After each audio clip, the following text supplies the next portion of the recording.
आप सभी को मेरा नमस्कार। महाविद्यालय के इस यूट्यूब चैनल पर फिर से आप सभी का स्वागत है। उम्मीद करते हैं कि आप भी साथ साथ में पढ़ रहे होंगे और स्वस्थ होंगे। हम अंदिमान वक्र विश्लेषण पढ़ रहे थे, उसी में हम आगे आज ये चर्चा करेंगे कीमत उपभोग वक्र की। अब देखो, हमने जब अंदिमान वक्र विश्लेषण पढ़ा था तो उसकी एक महत्वपूर्ण बात ये थी कि ये वस्तु की कीमत में परिवर्तन के प्रभाव को दो भागों में विभाजित करता है।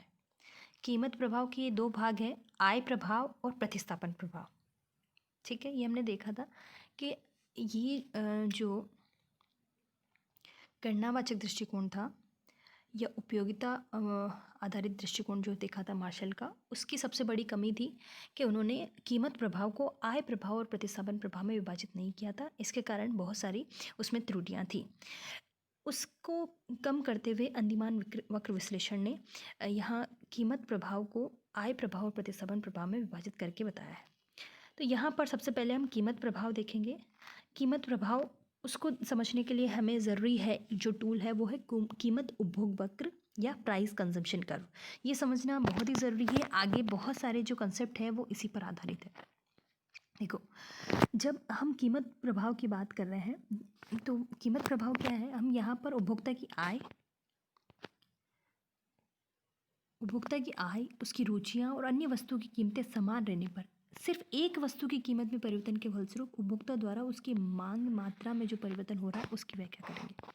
कीमत प्रभाव यहाँ पर क्या देख रहा है? कीमत प्रभाव उपभोक्ता के किसी वस्तु की कीमत में परिवर्तन के फलस्वरूप उस समस्त प्रभाव को मापता है जो कि उस वस्तु की क्रय मात्रा पर पड़ता है।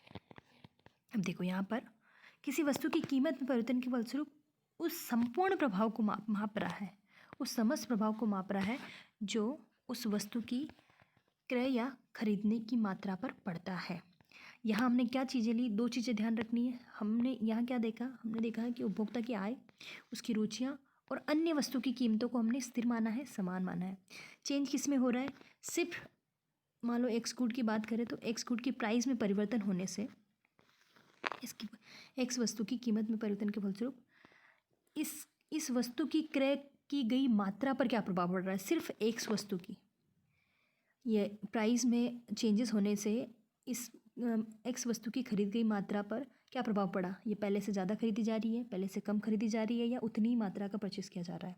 तो ये जो प्रभाव है उसको हम कीमत प्रभाव कहेंगे। सीधा सा है, वस्तु की कीमत में परिवर्तन के फलस्वरूप उसके क्रय पर होने वाले जो प्रभाव है उसको हम बोल रहे हैं कीमत प्रभाव। ठीक है, अब इसी को दो भागों में बांटा है, आय प्रभाव और प्रतिस्थापन प्रभाव। वो हम आज बाद में देखेंगे। यहाँ पर हम सिर्फ प्राइस कंजम्पशन कर्व कैसे डिराइव होता है और वो क्या बताता है वो हम देखेंगे। ठीक है, अब यहाँ पर हमने देखो, यहाँ हमने एक कर्व लिया है, ये ये डायग्राम है, ये ए और बी हम मान लेते हैं। यहाँ पर हम एक एक को देखते हैं। सबसे पहले इस डायग्राम को बनाना चाहिए। यहाँ दो एक्सेस है, इस पर हमने एक्स गुड को लिया है, यहाँ पर वाई गुड को बताया है।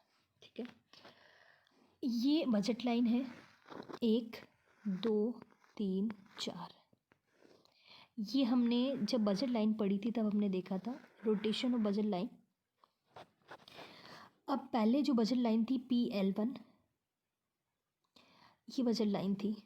सपोज जो एक्स और वाई गुड की प्राइस दे रखी थी और उपभोक्ता की आय, गिवन आय पर ये बजट लाइन प्राप्त हो रही है। अब क्या हुआ? एक्स गुड की प्राइसेस कम हो गई तो किधर शिफ्ट होगा? इधर या इधर? हमने देखा था जब एक्स गुड की प्राइस कम होगी तो एक्स गुड की उपभोक्ता पहले से ज़्यादा इकाइयाँ खरीद पाएगा, तो ये राइटवर्ड शिफ्ट होगा। तो ये ये एक और हमने PL2 लाइन ड्रॉ करी। ठीक है, जो क्या है बजट लाइन को बता रही है। दूसरी, सपोज और इसकी क्या PX की प्राइस और कम हो गई तो PL3 बजट लाइन हो गई, और कम हो जाएगी तो PL4, ये हमारी बजट लाइन हो गई। ठीक है, अब हम बात करते हैं कंज्यूमर इक्विलिब्रियम की, उपभोक्ता का संतुलन। जब PL1 बजट लाइन थी तब यहाँ पर असंख्य हमारे उदासीनता वक्र तो है ही, तो बजट लाइन खिसकती जाएगी तो हमारा इक्विलिब्रियम भी ऊपर खिसकता जाएगा। तो PL1 बजट लाइन पर जब उपभोक्ता की आय और कीमत दी हुई है, जो ये बजट लाइन के माध्यम से प्रदर्शित किया जा रहा है जिसको, तो यहाँ पर जो उपभोक्ता है वो क्यू पॉइंट पे संतुलित की अवस्था में है। क्यू पॉइंट पे क्या मतलब है इसका, कि वो क्यू पॉइंट पर ON1 वाई गुड की और OM1 एक्स गुड की खरीद कर कर अपनी जो संतुष्टि सेटिस्फेक्शन को मैक्सिमम कर रहा है क्यू पॉइंट पे। ठीक है, अब सपोज क्या हुआ, एक्स की प्राइस कम हो गई। एक्स की प्राइस कम हुई तो बजट लाइन क्या होगी, इधर शिफ्ट होगी राइटवर्ड। ये समझ में आ गया कंसेप्ट। राइटवर्ड क्यों हुई और लेफ्टवर्ड क्यों नहीं हुई, क्योंकि हमने देखा था यहाँ पे सपोज इसकी 5 रुपये प्राइस थी, सॉरी इसकी 5 रुपये प्राइस थी, इसकी 2 रुपये प्राइस थी, और उपभोक्ता के पास सपोज 20 रुपये हैं। तो वाई गुड की कितनी मात्रा खरीद पाएगा, 10, और सारी की सारी यदि एक्स पे लगा दे तो कितनी खरीद पाएगा, 4। तो इसकी 4 यूनिट और इसकी 10 यूनिट को मिलाते हुए हम बजट लाइन बना रहे थे। अब सपोज इसकी प्राइस क्या हुई, 5 से घटकर 2 हो गई। तो अब इसकी भी कितनी खरीद पाएगा, वो पहले से 4 खरीद पा रहा था, अब 10 खरीद पाएगा। तो क्या होगी, राइट वर्ड शिफ्ट हो गई। इसी तरह से जैसे जैसे प्राइस कम होती जाएगी वो इसकी पहले से अधिक इकाइयाँ खरीद पाएगा, इसलिए ये राइट वर्ड शिफ्ट हो रही है। और क्योंकि वाई गुड की प्राइस में कोई चेंजेस नहीं हो रहा है, इसलिए वो वहाँ पर कांस्टेंट है। ठीक है, स्थिर। अब यहाँ पर जो PL2 बजट लाइन है, यहाँ पर जो कंज्यूमर का इक्विलिब्रियम होगा वो यहाँ पर R पॉइंट पे है। R पॉइंट पे होने का क्या मतलब है, यहाँ पर इस R पॉइंट पर क्योंकि X वस्तु Y वस्तु की तुलना में सस्ती हो गई है, तो उपभोक्ता X वस्तु की मात्रा बढ़ा देगा M1 से M2, और Y की यहाँ पर कम हो गई है। ठीक है, ये हमारा दूसरा इक्विलिब्रियम। तीसरा पॉइंट हम वापस आएंगे, वापस प्राइस एक्स की और प्राइस कम हुई पहले से, तो बजट लाइन और शिफ्ट हो जाएगी, हमें बजट लाइन मिलेगी PL3। इस PL3 बजट लाइन पे कंज्यूमर जो इक्विलिब्रियम है वो S पॉइंट पे है। उपभोक्ता का संतुलन बिंदु कौन सा है, S है। इस पर वो Y की और मात्रा रिड्यूस करके उसने क्या किया, X की मात्रा बढ़ गई, यहाँ पर X की और डिमांड बढ़ गई। ठीक है, ये बढ़कर कितनी हो गई, M3 हो गई। इसी तरह क्या हुआ, वापस ये प्रोसेस चलती रहेगी। इस तरह से ये हमें 2-3 पॉइंट मिलते जाएंगे, ये 1 2 3 4। अब देखो ये जो 4 पॉइंट्स हमें मिले हैं, यदि इन पॉइंट्स को हम मिला दें तो जो हमें एक कर्व मिलेगा उसको हम बोलेंगे प्राइस कंजम्पशन कर्व या कीमत उपभोग वक्र। वो क्या बता रहा है, कीमत उपभोग वक्र वस्तु की कीमत में परिवर्तन के फलस्वरूप उसकी मांगी गई मात्रा पर जो प्रभाव पड़ रहा है उसको बता रहा है, कीमत उपभोग वक्र PCC, प्राइस कंजम्पशन कर्व। ठीक है, अन्य बातें समान रहने पर किसी एक वस्तु की कीमत में परिवर्तन होने से उसकी क्रय की गई मात्रा पर जो प्रभाव पड़ रहा है वो बताने वाला जो कर्व है वो क्या है, प्राइस कंजम्पशन कर्व या PCC, कीमत उपभोग वक्र। अब देखो यहाँ देखने योग्य बात है कि ज़रूरी नहीं है कि ये PCC हमेशा डाउनवर्ड स्लोपिंग ही हो, ये ऐसा भी हो सकता है, ये ऐसा भी हो सकता है, ऐसा भी हो सकता है, ऐसा भी हो सकता है। ठीक है, क्षितिज के समानांतर भी हो सकता है, पीछे की ओर मुड़ा हुआ भी हो सकता है। ऐसा किस परिस्थितियों में हो सकता है उसको हम देखेंगे। अब देखो नीचे को झुके हुए उपभोग वक्र का अर्थ क्या है, जब वस्तु X की कीमत घटती है तो उपभोक्ता उसकी अधिक मात्रा क्रय करता है और वस्तु Y की कम मात्रा, मतलब X वस्तु क्या है, एक अच्छी वस्तु है या आवश्यक वस्तु है, मतलब घटिया वस्तु नहीं है, इसलिए इसकी प्राइस कम होने से इसकी मांग बढ़ रही है। नॉर्मल वस्तु है, सामान्य वस्तु है। ठीक है, यही होता है सामान्यतः, किसी वस्तु की कीमत कम होती है तो उसकी मांगी गई मात्रा बढ़ती है, वही यहाँ पर हो रहा है। अब दूसरा हम एक केस देखते हैं जब PCC क्या है, अपवर्ड स्लोपिंग है। इन सब का मतलब आपको पता होना चाहिए कि ये क्या डिपिक्ट कर रहा है या क्या प्रिडिक्ट कर रहा है, कि इसका क्या मतलब है। अब देखो यहाँ पर PCC अपवर्ड स्लोपिंग है, इसका क्या मतलब है, इसका इंटरप्रिटेशन आपको आना चाहिए। अब यहाँ पर बजट लाइन PL1 थी, तब कंज्यूमर का इक्विलिब्रियम E पॉइंट पे है। ठीक है, ई पॉइंट पे। अब सपोज प्राइस एक्स गुड की, यहाँ सिर्फ एक्स गुड की ही प्राइस कम हो रही है, वाई पे कोई चेंजेस नहीं हुआ। हमने बोला कि अन्य वस्तुओं की कीमतें अपरिवर्तित रहेगी। एक्स वस्तु की कीमत कम हुई तो बजट लाइन क्या हो गई, PL2 हो गई। यहाँ पर जो कंज्यूमर इक्विलिब्रियम जो उपभोक्ता का संतुलन है वो R पॉइंट पे है। अब पर यहाँ पर देखिए, यहाँ पे दोनों ही वस्तुओं की क्या हो रही है, मात्रा बढ़ रही है। प्राइस सिर्फ चेंजेस किस प्राइस में कमी किस में हुई है, सिर्फ एक्स वस्तु में, लेकिन एक्स वस्तु की प्राइस में रिडक्शन से या कीमत में कमी से वाई वस्तु की भी डिमांड बढ़ रही है। ठीक है, अब ये हो सकता है कि एक्स वस्तु पर जो जिसकी प्राइस थी बहुत ज़्यादा थी, उस पर बहुत ज़्यादा आय का भाग खर्च हो रहा था, तो यदि उसकी प्राइस कम हुई तो उपभोक्ता के पास एक्स्ट्रा आय बच गई, तो वो वाई वस्तु की भी ज़्यादा खरीद रहा है। ये पॉसिबल है, हम देखेंगे आय प्रभाव में पूरा डिटेल में। अब देखो वैसे ही मान लो और प्राइस कम हुई तो वो एस पॉइंट पे होगा, एस टी पॉइंट पे। तो इस तरह से इन पॉइंट्स को जब हम मिलाएंगे, जो और एक लाइन हमें मिलेगी वो अपवर्ड स्लोपिंग होगी। ये भी हमारा पीसीसी है, लेकिन ये क्या शो कर रहा है कि एक्स वस्तु की कीमत कम होने पर एक्स और वाई दोनों वस्तुओं की कीमतें बढ़ रही है। ठीक है, एक्स और वाई दोनों यहाँ एक सामान्य अच्छी वस्तुओं को प्रेडिक्ट कर रही है, दोनों ही वस्तुओं की वो मात्रा बढ़ाएगा पहले से। ठीक है, सिंपल हमें यहाँ इतना ही समझना है। ऊपर को बढ़ता हुआ कीमत उपभोग वक्र क्या बता रहा है, यहाँ पर यदि एक्स वस्तु की या एक वस्तु की कीमत बढ़ती है तो दोनों वस्तुओं की मांग बढ़ रही है, क्रय उनको ज़्यादा क्रय किया जा रहा है, पहले से खरीदा जा रहा है। ठीक है, देखो ऊपर को चढ़ते हुए कीमत उपभोग वक्र का अर्थ है जब वस्तु एक्स की कीमत घटती है तो दोनों वस्तुएं एक्स और वाई की मांग मात्रा बढ़ती है। अब देखो, अब अगला केस देखते हैं, कीमत उपभोग वक्र पीछे की ओर मुड़ता हुआ भी हो सकता है। अब देखो यहाँ पर 6.3 में पीछे को मुड़ता हुआ कीमत उपभोग वक्र, इसको थोड़ा सा ध्यान से समझना है। यहाँ पर क्या है, एक्स गुड की कीमत कम हुई, price of x good come हुई है। सामान्यतः क्या होगा, इसकी मांग बढ़नी चाहिए, है ना।